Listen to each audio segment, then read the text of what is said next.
வணக்கம் நண்பர்களே, நான் உங்கள் அகிலன் மாதையன். கில்லி லெஜெண்ட்ஸ் வழியாக மீண்டும் உங்களை சந்திப்பதில் பெருமகிழ்ச்சி.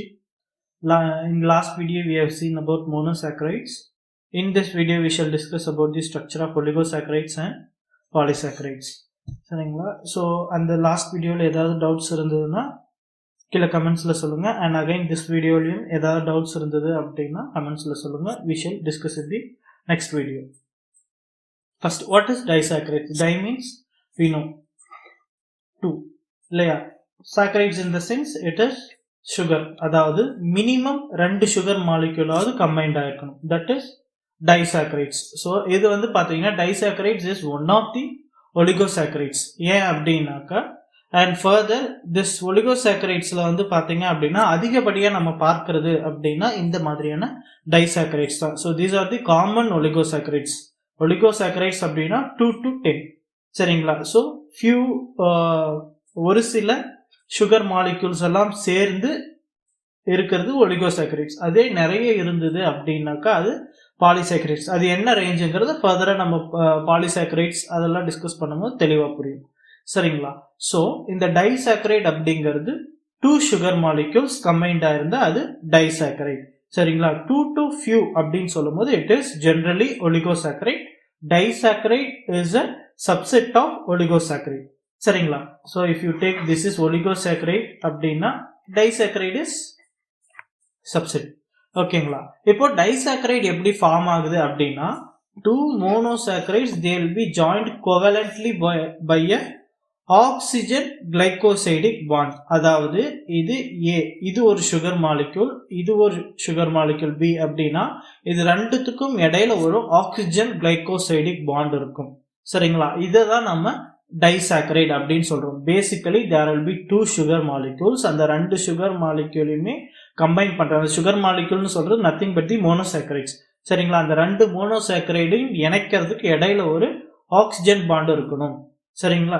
So this oxygen glycosidic bond will attach the 2 monosaccharides to form the disaccharides. So நமக்கு தெரிஞ்ச காமனான டைசாக்கரைட்ஸ் என்னென்ன அப்படின்னு பார்த்தா மால்டோஸ், லாக்டோஸ், டிஹாலோஸ், சுக்ரோஸ்.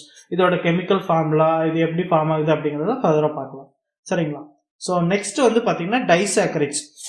யூஸ்வலாக டைசாக்கரைட்ஸோட ஸ்ட்ரக்சர் எப்படி இருக்கும் அப்படிங்கிறது தான் இந்த ஸ்லைடில் பார்க்க போகிறோம். First the hemiacetal hydroxyl group சரிங்களா? இந்த எமி அசிட்டைல் ஹைட்ராக்சில் குரூப்புங்கிறது நத்திங் பட் திஸ் சரிங்களா? இதுதான் வந்து பார்த்தீங்க அப்படின்னாக்கா நமக்கு எப்படி இருக்கும்? So this is the normal structure what we write இல்லையா? CH2OH. இந்த இடத்துல வந்து பார்த்தீங்கன்னா இதெல்லாம் CHOHன்னு இருக்கும். இந்த இடத்துல வந்து C டபுள் பாண்ட் O, இங்க H. இதுதான் வந்து பார்த்தீங்கன்னா ஆல்டிஹைட் குரூப் இல்லையா? This is acetyl carbon. ஓகேங்களா? இப்போ இந்த ரிங் ஃபார்ம் ஆனதுனால this becomes Amy acetyl. Acetaldehyde அந்த ஆல்டிஹைட் கேரக்டர் இருக்கு, but it is not completely aldehyde because CHO அப்படின்னு இல்லை சரிங்களா? ஒரு இன்ட்ரா மாலிகுலர் ரீஅரேஞ்ச்மெண்ட் ஆகி அதுக்குள்ளாரே வந்து பார்த்தீங்கன்னா ஒரு சைக்கிளிக் ஸ்ட்ரக்சர்ல இது இருக்கு.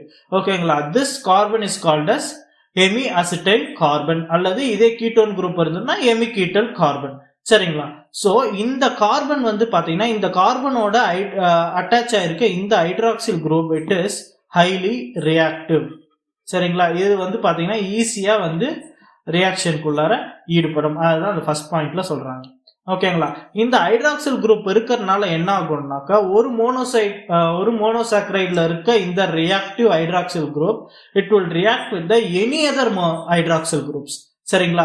மொத்தம் எத்தனை ஹைட்ராக்சில் குரூப் இருக்கு நமக்கு? 1 2 3 4. இந்த இடத்துல ஒன்று இருந்திருக்கும் OH அப்படின்னு சொல்லி சரிங்களா? தனித்தனி மாலிகுலா எடுத்து பார்க்கும்போது totally will be having 5 hydroxyl groups. இந்த எமி அசிட்டைல் குரூப்ல இருக்கக்கூடிய இந்த OH குரூப் இது ஃபர்ஸ்ட் மாலிக்யூல், இது செகண்ட் மாலிக்யூல். ஒரு மாலிக்யூல்ல இருக்கக்கூடிய எமி அசிட்டைல் கார்பனோட அட்டாச் ஆயிருக்கிற இந்த OH குரூப் அதர் மாலிக்யூல்ல இருக்கக்கூடிய ஏதாவது ஒரு ஹைட்ராக்சில் குரூப் சரிங்களா? டோட்டலா வீல 5 ஹைட்ராக்சில் குரூப்ஸ் ரைட்? ஸோ இந்த 5 ஹைட்ராக்சில் குரூப்போட ஏதாவது ஒரு ஹைட்ராக்சில் குரூப்போட ரியாக்ட் ஆகி it will form a new disaccharide. அதான் அதில் சொல்றாங்க. This hydroxyl group present in one monosaccharide reacts with any one of the hydroxyl groups. இந்த 5ல ஏதாவது ஒன்று to form C1, C2, C3, C4, C6. ஏன் C5 இல்லை அப்படிங்கிறத முதல்ல நம்ம தெரிஞ்சுக்கலாம். ஏன்னா இப்போ நம்ம அட்டாச் ஆகிருக்கும் போது எங்கெங்கெல்லாம் OH குரூப் இருக்குன்றத முதல்ல பார்க்கணும். சரிங்களா? This is the 1 2 3 4 5 6.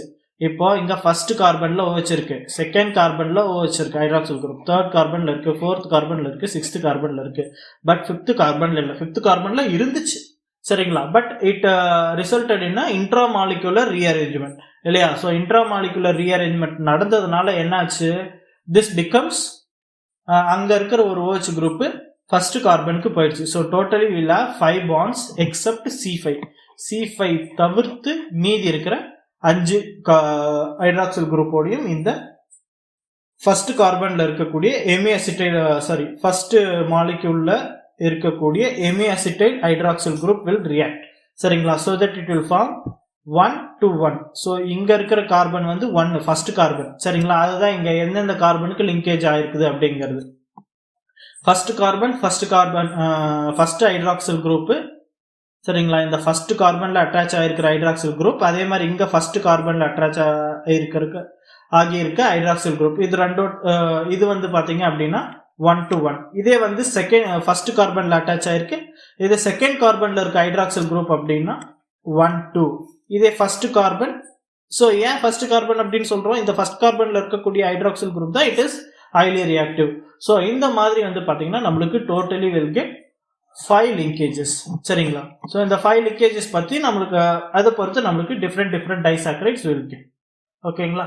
ஃபர்ஸ்ட் இப்போ டைசாக்கரைட் பார்க்கும்போது when only one anomeric carbon is involved in the glycosidic bond. again anomeric carbon அப்படிங்கிறது என்னன்னு பார்க்கணும். சரிங்களா? ஸோ அனோமஸ்னா என்ன டெஃபினிஷன் பார்த்தோம். If there is any change in the orientation of the hydroxyl groups அல்லது இந்த எமிஅசிட்டைல் கார்பன்ல அட்டாச் ஆயிருக்கக்கூடிய குரூப்ஸ்ல ஏதாவது டிஃபரன்ஸ் இருந்ததுன்னா that will call it as anomers. சரிங்களா? இந்த பக்கமும் இருக்க இந்த 2 குரூப்பும் மாறி இருக்கிறதுனால நம்மளுக்கு கிடைக்கக்கூடியதுதான் வந்து பாத்தீங்க அப்படின்னா அனோமர்ஸ். அதே இந்த பக்கம் OH இருந்து இந்த பக்கம் இருந்ததுன்னா இட் இஸ் ஆல்பா பீட்டா அப்படிங்கறதால லாஸ்ட் வீடியோல பார்த்தோம். சரிங்களா? Alpha D glucose, beta D glucose based on the position of H and OH group in the first carbon. ஓகேங்களா? அதுதான் அனோமஸ். இப்போ இந்த அனோமெரிக் கார்பன்ல ஏதாவது ஒரே ஒரு கார்பன், ஏன்னா 2 மாலிக்யூல் 2 சுகர் மோனோசாக்கரைட் சேர்ந்தாதான் நம்மளுக்கு ஒரு டைசாக்கரைட் கிடைக்குது இல்லையா? இப்போ ஒரே ஒரு அனோமெரிக் கார்பன் மட்டும் நம்மளுக்கு அந்த கிளைகாசிடிக் பாண்ட் ஃபார்மேஷன் ஆகிறதுல இன்வால்வ் ஆகியிருந்தது அப்படின்னா that we call it as reducing saccharide. சரிங்களா? இப்போ வந்து பாருங்க, this is an anomeric carbon and this is an anomeric carbon. ஓகேங்களா? இந்த இடத்துல இந்த ஒரு அனோமெரிக் கார்பன் மட்டும் தான் நமக்கு டைசாக்கரைட் ஃபார்மேஷன்ல இன்வால்வ் ஆகிருக்கு. ஸோ இங்க இருக்கக்கூடிய OH குரூப் இன்வால்வ் ஆகிருக்கு. பட் இங்க இருக்கக்கூடிய கார்பனுக்கு எந்த ஒரு டிஸ்டர்பன்ஸும் கிடையாது. It can exist in alpha form அல்லது பீட்டா ஃபார்ம். ஆல்பா ஃபார்ம்னா என்னது, OH குரூப் கீழே இருந்திருக்கணும். பீட்டா ஃபார்ம்னா OH குரூப் மேல இருக்கு. This is beta form. ஓகேங்களா? இது ஆல்பாவா இருக்கலாம், பீட்டாவாவும் இருக்கலாம். ஓகேங்களா? That we don't care about. சரிங்களா? So this carbon is free to react. அதாவது இந்த ஹைட்ராக்சில் குரூப் வந்து it can further involve in another one more reaction.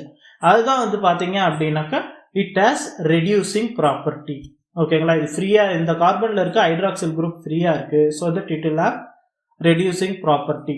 ஓகேங்களா? Because of this what will happen, it can take place in another reaction. ஓகேங்களா? when only one anomeric carbon is involved in glycosidic bond formation, reducing disaccharides are formed. இப்போ in case if both the anomeric carbons or monosaccharides are involved in glycosidic bond, இப்போ இந்த கார்பனும் glycosidic bond ஃபார்மேஷன்ல involve ஆகியிருக்கு, இந்த கார்பனும் involve ஆகியிருக்கு அப்படின்னா அப்ப என்ன ஆகும்னா இங்க ஒரு ஃப்ரீ ஹைட்ராக்சில் குரூப் இருக்காது. சரிங்களா? அதனால என்ன ஆகும் அப்படின்னா நமக்கு ஃபர்தரா ரியாக்ஷன் நடக்காது. சார் ஏன் சார் மற்ற ஹைட்ராக்சில் குரூப் எல்லாம் ரியாக்ட் ஆகலாம். சரிங்களா? But what we basic rule நம்ம என்ன சொன்னோம், hemiacetal hydroxyl group is highly reactive. ஓகேங்களா? பட் அந்த 2 ஹைட்ராக்சில் குரூப்புமே இப்ப ரியாக்ஷன்ல இன்வால்வ் ஆயிடுச்சு அப்படின்னு சொல்லும் போது ஒரு ரெடியூசிங் எண்ட் நமக்கு இருக்காது. சரிங்களா? ஒரு ஃப்ரீ ஹைட்ராக்சில் குரூப் நமக்கு இருக்காது. அதனால it leads to the formation of non reducing disaccharide. சரிங்களா? ஸோ இப்போ இதுலயே வந்து reducing disaccharide, this is a reducing disaccharide இல்லையா? ஏன்னா இங்க வந்து ஒரு ஹைட்ராக்சில் குரூப் இந்த எண்ட்ல ஃப்ரீயா இருக்குது. ஓகேங்களா? இது ரெடியூசிங் டைசாக்கரைட்ல one end of the molecule having free anomeric carbon. This is the one end. ஓகேங்களா. இது அனோமரிக் கார்பனோட ஒன் எண்ட்ல வந்து பாத்தீங்கன்னா நமக்கு ஒரு free one end of the molecule having free anomeric carbon. This is still yet to have reaction. ஓகேங்களா, இன்னும் அது ரியாக்ட் ஆகல. So this is the reducing end. சரிங்களா. இந்த இடத்துல இருக்க அனோமரிக் கார்பன் வந்து ஃப்ரீயா கிடையாது. It is involved in glycosidic bond formation. So this is the non-reducing end. ஓகேங்களா. Do you understand? I think you can understand what is reducing end and non-reducing end. Hydroxyl group எந்த anomeric கார்பன்ல ஃப்ரீயா இருக்கோ அது reducing end, glycosidic bond ஃபார்மேஷன்ல involve ஆகி இருக்கக்கூடிய அந்த கார்பன் வந்து நான் ரெடியூசிங் எண்டு. ஓகேங்களா. இப்போ இது வந்து பாத்தீங்கன்னா for reference we have taken nothing but இப்போ இந்த மாதிரி ரியாக்ஷன்ல ஃபார்ம் ஆகும்போது the second carbon the second molecule இது இருக்கு இல்லைங்களா, it can be either alpha அல்லது beta as I already told you. Next, reducing saccharides. Reducing saccharides எப்படி ஃபார்ம் ஆகுது? Already we have seen about this. இந்த டயக்ராம்ல பார்த்தோம் இல்லைங்களா. This is nothing but maltose. Maltose is a disaccharide formed by glucose plus glucose. சிம்பிளா வந்து பாத்தீங்கன்னா glucose plus glucose disaccharide அப்படின்னு ஞாபகம் வச்சுக்கோங்க. But further bond formation differs. இப்ப என்ன ஆகும்னா anomeric carbon of the second glucose is free. Already நம்ம சொல்லிட்டோம் இங்க இருக்கக்கூடிய அனோமரிக் கார்பன் ஆட்டம் இது வந்து பாத்தீங்கன்னா it is yet to have reaction. So it is free and so it is called as a reducing sugar. இந்த பக்கம் வந்து பாத்தீங்கன்னா ஒரு ஹைட்ராக்சில் குரூப் இன்னும் சும்மா தான் இருக்கு, அது நீங்க வந்து இன்னும் ரியாக்ஷனுக்கு உட்படுத்தலாம். So it is a reducing sugar. இதே second glucose molecule glucose residue is capable of existing in alpha or beta configuration. அதாவது இந்த கார்பன்ல இருக்கக்கூடிய இந்த ஹைட்ராக்சில் குரூப்பும் ஹைட்ரஜன் ஆட்டமும் it can be either in this configuration அல்லது H மேலையும் OH கீழையும் இருக்கலாம். that is alpha or beta. இதை I think third time சொல்றேன். நெக்ஸ்ட் மால்டோஸ் வந்து அதிகமா வந்து பாத்தீங்க அப்படின்னா பிளான்ட்ஸ்ல இருக்காது. இட் இஸ் ரெக்கார்டட் அக்கேஷனலி, ரொம்ப காமனா நம்ம பார்க்க முடியாது. பட் இருந்தாலும் it is usually obtained as a product of enzyme hydrolysis of starch. Starch வந்து பாத்தீங்க அப்படின்னா என்சைம் ஹைட்ராலிசிஸ், என்சைம் கேட்டலிஸ்டா ஆக்ட் பண்ணி ஒரு ஹைட்ராலிசிஸ் ரியாக்ஷன் நடக்கும்போது we may find மால்டோஸ். இப்போ டியூரிங் ஜெர்மினேஷன் அல்லது மால்டிங் ப்ராசஸ் இந்த மாதிரி நேரங்கள்ல மால்டோஸ் கேன் பி அப்சர்வ். ஓகேங்களா. So next is disaccharide. இதுல ரொம்ப முக்கியமான விஷயம், maltose is formed by alpha 1,4 linkage. சரிங்களா. ஸோ அது வந்து பாத்தீங்க அப்படின்னா இங்க மென்ஷன் பண்ணியிருப்போம் alpha 1,4 linkage. Alpha 1,4 linkage is nothing but இந்த இடத்துல வந்து பாத்தீங்கன்னா the carbon involved in reaction that is bond formation is carbon 1. சரிங்களா. this is carbon 1 2 3 4 5 6. again here it is 1 2 3 4 5 and 6. so the carbon which are involved in glycosidic bond formation is carbon 1 and carbon 4. சரிங்களா. here the first carbon is alpha. ஓகேங்களா. ஏன்னா இங்க H மேல இருக்கு, OH கீழே இருக்கு இல்லையா. so OH கீழே இருந்ததுன்னா it is alpha D glucose இல்லையா. so alpha 1,4 linkage. ஓகேங்களா. maltose is formed by alpha 1,4 linkage. this is also alpha. நீங்க alpha alpha 1,4 linkage கூட மென்ஷன் பண்ணலாம். nothing wrong in it. if it is beta you can mention it as alpha beta. ஓகேங்களா. next lactose. lactose வந்து பாத்தீங்க அப்படின்னா it is again a reducing disaccharide found only in milk. சரிங்களா. So மில்க்ல மட்டுமே இருக்கக்கூடிய ஒரு disaccharide. It is made up of galactose at the non reducing end. இந்த பக்கம் இருக்கிறது கேலக்டோஸ். சரிங்களா. First galactose, next glucose. சரிங்களா. குளுக்கோஸ் வந்து பாத்தீங்கன்னா ரைட் சைட்ல இருக்கிறது. Glucose is available at the reducing end. This is the non reducing end. This is formed by beta 1,4 linkage. Beta அப்படின்னா என்ன அர்த்தம்? OH குரூப் மேல இருந்திருக்கணும். சரிங்களா. H கீழே இருக்கு, so OH குரூப் மேல இருந்திருக்கும். again here carbon 1 and this is carbon 4. இந்த ஃபர்ஸ்ட் கார்பனும் ஃபோர்த் கார்பனும் ஒரு லிங்கேஜ்ல இன்வால்வ் ஆகி இருக்கு. this is we call it as beta 1,4 linkage. First வந்து பாத்தீங்கன்னா பீட்டா டி கேலக்டோஸ். கேலக்டோஸ்னா என்ன அர்த்தம்? இயர். இந்த கார்பன்ல ஃபோர்த் கார்பன்ல வந்து பாத்தீங்கன்னா உங்களுக்கு கான்ஃபிகரேஷன் மாறி இருக்கும். that is galactose and here first carbon is involved and here the fourth carbon is involved, so the linkage is beta 1,4 linkage. சரிங்களா? So the next thing reducing disaccharides பத்தி பார்த்துட்டு இருக்கோம். Here maltose பத்தி பார்த்துட்டோம். alpha D glucose and alpha D glucose it is involved in alpha 1,4. இது alpha D glucose தான் இருக்கணும்னு அவசியம் இல்லை, beta D glucose ஆவும் இருக்கலாம். சரிங்களா? நெக்ஸ்ட் germinating and cereal maltல இருக்கும். ப்ராப்பர்ட்டிஸ் வந்து பார்த்தீங்கன்னா it forms ozone with phenylhydrazine. இது கொஞ்சம் அந்த ப்ராப்பர்ட்டிஸ் கொஞ்சம் படிச்சுக்கோங்க. இந்த ப்ராப்பர்ட்டிஸ் வச்சு உங்களுக்கு அப்ஜெக்டிவ்ஸ்ல நிறைய கொஸ்டின் ஃப்ரேம் பண்ணலாம். which are the following forms ozone with phenylhydrazine அந்த மாதிரியான கேள்விகள்லாம் கேட்கலாம். it is fermentable by enzymes. maltase fermentation is nothing but decomposition. சரிங்களா? maltose மேல maltase react ஆச்சுன்னா it will decompose. ஓகேங்களா? alpha D glucose புரிஞ்சிடும். ஓகேங்களா? hydrolyzed to 2 molecules of D glucose, dextroglucose. D is nothing related with optical activity. It is just to identify the family of glucose. அந்த penultimate carbonல இருக்கக்கூடிய hydroxyl group right sideல இருந்தது அப்படின்னா it is D glucose. monosaccharidesல இதை பத்தி டீடைல்டா பார்த்திருக்கோம். புரியாதவங்க again see that video. It will undergo mutarotation. Mutarotation it is a physical property. Further physical property topic பார்க்கும்போது will deal it in detail. சரிங்களா? next lactose as I already told you. first வந்து பாத்தீங்கன்னா beta D galactose plus alpha D glucose. So the linkage is beta 1,4 linkage found in milk. So இதோட properties பார்க்கும்போது it shows reactions of reducing sugars like mutarotation including mutarotation. சரிங்களா? என்னென்ன reaction எல்லாம் இந்த reducing saccharides undergo ஆகுமோ, reducing sugars வந்து undergo பண்ணுமோ, all these reactions will be undergone by lactose. சரிங்களா? it is also decomposed by an alkali, not fermentable by yeast. hydrolyzed to 1 molecule. so இதுல வந்து statement questions கூட frame பண்ணலாம். lactose can be fermentable by yeast. நம்ம ஜெனரலா வந்து S ன்னு நினைப்போம்.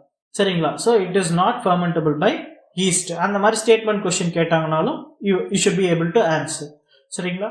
hydrolyzed to 1 molecule of galactose and 1 molecule of glucose by acids and enzyme lactase. இப்போ இந்த lactose மேல lactase react ஆச்சு அப்படின்னாக்கா it will be split up into galactose and glucose. so next non-reducing sugars. non-reducing sugars அப்படின்னா என்ன அர்த்தம்? both the anomeric carbons are involved in reaction அல்லது there is no hydroxyl group in the anomeric carbon. சரிங்களா? free end இருக்காது. அதுதான் வந்து பாத்தீங்கன்னா non-reducing disaccharide. so sucrose வந்து எது மூலமா ஃபார்ம் ஆகுது அப்படின்னா alpha D glucose and beta D fructose. so this is the formula for sucrose. so it is a sugar of commercial importance. அதிகமா நம்ம வந்து பாத்தீங்கன்னாக்கா sucrose it is commercially produced and it is highly distributed in higher plants. sucrose is one of the major form of storage. சரிங்களா? so sugar cane and sugar beet are sole commercial sources. நம்ம இப்போ வரைக்கும் வந்து பாத்தீங்கன்னா sugar we are obtaining from sugar cane and sugar beet to a large extent from sugar cane. ஓகேங்களா? it is made up of glucose and fructose. so the anomeric carbon of glucose C1. சரிங்களா? இங்க இருக்கக்கூடிய இந்த C1ம் fructoseல இருக்கக்கூடிய C2 நம்ம இப்படி தானே number பண்ணிட்டு வந்தோம். ஏன் இப்படி பண்ணிட்டு வரோம் அப்படின்னால கேட்காதீங்க. because it is a symmetrical structure. ஓகேங்களா? இப்போ வந்து பாத்தீங்கன்னா 1 2 3 4 5 இப்படி நம்பர் கொடுக்கலாம். ஓகேங்களா? என்னன்னா நம்மளுக்கு இந்த கார்பனைல் கார்பனுக்கு வந்து கம்மியான நம்பர் வரணும். சரிங்களா? கார்பனைல் கார்பன்ல அட்டாச் ஆகியிருக்கக்கூடிய அந்த ஹைட்ரஜனுக்கு அந்த கார்பனுக்கு வந்து பாத்தீங்கன்னா லீஸ்ட் நம்பர் கொடுக்கணும். That is the rule. I-PAC nomenclature படி நம்ம அந்த மாதிரி தான் நேம் கொடுக்கணும். ஸோ வி கிவ் 1 2 3 4 5 இது வந்து 6. ஓகேங்களா? It is also 6 carbon compound. So இதுல வந்து பாத்தீங்கன்னா ஃபர்ஸ்ட் கார்பனும் இங்க இருக்கிற செகண்ட் கார்பனும் இட் வில் அண்டர்கோ ரியாக்ஷன். சரிங்களா? it will remove one water molecule and there will be a oxygen glycosidic bond will be formed. ஓகேங்களா? ஸோ இதன் மூலமாக உங்களுக்கு வந்து சுக்ரோஸ் அப்படிங்கிற ஒரு மாலிகுல் ஃபார்ம் ஆகுது. And here in this end you will not be having a free anomeric carbon. anomere அப்படிங்கிறது இந்த இடத்துல தான்.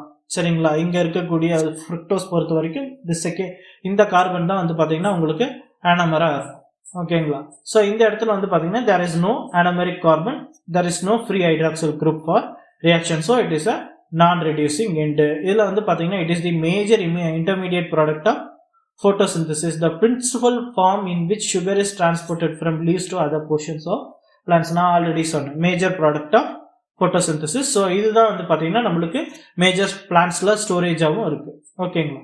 ஸோ நெக்ஸ்ட் வந்து பார்த்தீங்க அப்படின்னா இதோட சோர்ஸ் வந்து sugar beet, sugar cane, sorghum, carrot roots. It is fermentable, hydrolyzed by dilute acids or enzyme invertase. Invertase பற்றி நம்ம ஃபர்தராக படிப்போம். To 1 molecule of glucose and 1 molecule of fructose, relatively stable to reaction with dilute alkali. Dilute alkaliயோட react பண்ணும்போது it is relatively stable. அடுத்து trehalose பார்த்தோம் அப்படின்னாக்கா alpha D glucose and alpha D glucose ரெண்டும் சேர்ந்து this is an alpha D glucose and this is an alpha D glucose. இதில் வந்து பார்த்தீங்க அப்படின்னாக்கா there will be 1 to 1. So இந்த கார்பனும் இந்த கார்பனுக்கும் நடுவில் வந்து பார்த்தீங்க அப்படின்னா இங்கே இருக்கிற ஹைட்ராக்சில் குரூப்பு ரெண்டும் சேர்ந்து ஒரு ஹைட்ரஜன் மாலிகுல் எடுத்துட்டு இப்படி ஒரு பாண்ட் ஃபார்மேஷன் உங்களுக்கு ஃபார்ம் ஆகும். ஓகேங்களா. So this is trehalose. Nothing but இங்கே இருக்கிற இந்த ஹைட்ராக்சில் குரூப் இருக்காது உங்களுக்கு. ஓகேங்களா. இந்த குரூப் இருக்காது, இந்த குரூப்பும் இருக்காது. இன் பிட்வீனில் வந்து பார்த்தீங்கன்னா ஒரு ஆக்சிஜன் பாண்டு இருக்கும். சரிங்களா. So this is trehalose. It is the major constituent of circulating fluid haemolymph of insects and serves as an energy storage compound. Insectsல வந்து பார்த்தீங்கன்னா major energy storage compound and also the circulating fluid hemolymph. It is also present to a limited extent in the fat body of variety of insects. Insects ஓட பாடியில் நிறைய இருக்கு. It gives twice the amount of energy of glucose. ஓகேங்களா. Glucose கொடுக்கறத விட 2 மடங்கு energy கொடுக்குது. அதே மாதிரி இன்செக்ட்ஸோட உடம்புல ஆஸ்மாட்டிக் பேலன்ஸ்க்கு ரொம்ப முக்கியமான ஒரு disaccharide can be a possible objective.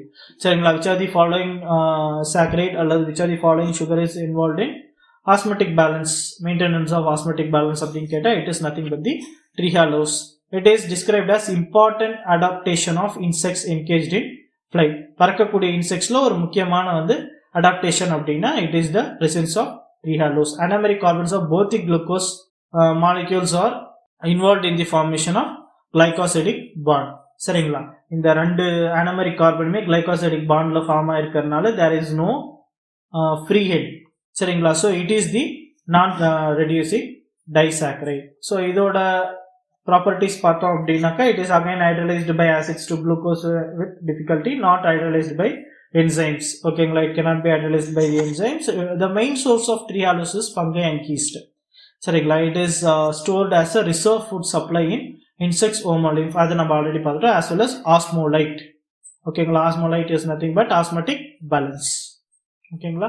So next already நம்ம சுக்ரோஸில் ஒன்று பார்த்தோம் ஒரு statement. that is hydrolyzed by dilute acids or enzymes or enzyme invertase. invertase மூலியமாக நம்ம சுக்ரோஸை வந்து ஹைட்ரலைஸ் பண்ண முடியும். இந்த மாதிரி ஹைட்ரலைஸ் பண்ணும்போது சரிங்களா, அந்த ஹைட்ரலைசிஸ் ஆஃப் சுக்ரோஸ் பண்ணும்போது என்ன ஆகும்னாக்கா ஆப்டிக்கல் ரொட்டேஷன் பாசிட்டிவ்ல இருந்து நெகட்டிவ்க்கு மாறும். ஆக்சுவலா நம்ம சுக்ரோஸ் அப்படிங்கிறது வந்து பாத்தீங்கன்னா இட் இஸ் டெக்ஸ்ட்ரோ ரொட்டேட்டரி. ஓகேங்களா. With optical activity value of plus 66.37 அப்படிங்கக்கூடிய ஒரு ஆப்டிக்கல் ஆக்டிவிட்டி ஆப்டிக்கல் ரொட்டேஷன் இருக்கு. பட் நம்ம அதை ஐடலைஸ் பண்ணும்போது என்ன ஆகும்னா இட் வில் பிகம் நெகட்டிவ். ஏன் அப்படின்னா the dextro rotatory sucrose on hydrolysis yield laevo rotatory mixture of glucose and fructose. நம்ம இந்த D sugar it is sucrose is available in dextro rotatory இல்லைங்களா. இதை நம்ம ஹைட்ரலைஸ் பண்ணும்போது என்ன ஆகும்னா குளுக்கோஸ் ஃப்ரக்டோஸ் ரெண்டுமே ஃபார்ம் ஆகும். ஸோ இப்போ என்ன ஆகும்னாக்கா L fructose plus D glucose அப்படின்னு ஃபார்ம் ஆகும். சரிங்களா. இந்த மாதிரி sorry it is glucose D glucose அப்படின்னு சொல்லி ரெண்டு மாலிகுல் நம்மளுக்கு ஹைட்ரலைசிஸ் அந்த சொல்யூஷன்ல இருக்கும். இப்போ என்ன ஆகும்னாக்கா நமக்கு குளுக்கோஸுக்கு வந்து டெக்ஸ்ட்ரோ ரொட்டேஷனோட வேல்யூ பார்த்தீங்கன்னா பிளஸ் 52.2. பட் ஃப்ரக்டோஸோட லீவோ ரொட்டேஷன் வேல்யூ பார்த்தீங்க அப்படின்னா minus 92. So the net value is negative. So the obtained solution hydrolyse பண்ணும்போது நமக்கு கிடைக்கக்கூடிய solution it will be laevo rotatory. The phenomenon is called as inversion. அதுதான் வந்து பார்த்தீங்கன்னா இன்வர்ஷன். அதாவது பாசிட்டிவா டெக்ஸ்ட்ரோ ரொட்டேட்டரியா இருக்கக்கூடிய ஒரு சுக்ரோஸ் மாலிகுலை நம்ம ஹைட்ரலைஸ் பண்ணும்போது I'll get a laevo rotatory mixture of glucose and fructose. ஓகேங்களா. That phenomenon is called as inversion. அந்த மிக்சர் பேரு inversion sugar. அந்த மிக்சர் அப்படிங்கிறது nothing but the D glucose and L fructose. So this reaction is enzymed by catalyzed by the enzyme invertase. ரொம்ப பேசிக்கான ஒரு question தான். invert sugar is obtained by invertase. ஓகேங்களா. invert sugar வந்து பாத்தீங்கன்னா சுக்ரோஸோட அதிக ஸ்வீட் ஸ்வீட்டர். ஓகேங்களா? ஸோ ஹனியில் வந்து பார்த்தீங்கன்னா நிறைய வந்து இன்வெர்ட் சுகர் தான் இருக்குது. So it is more sweet then the common sugar.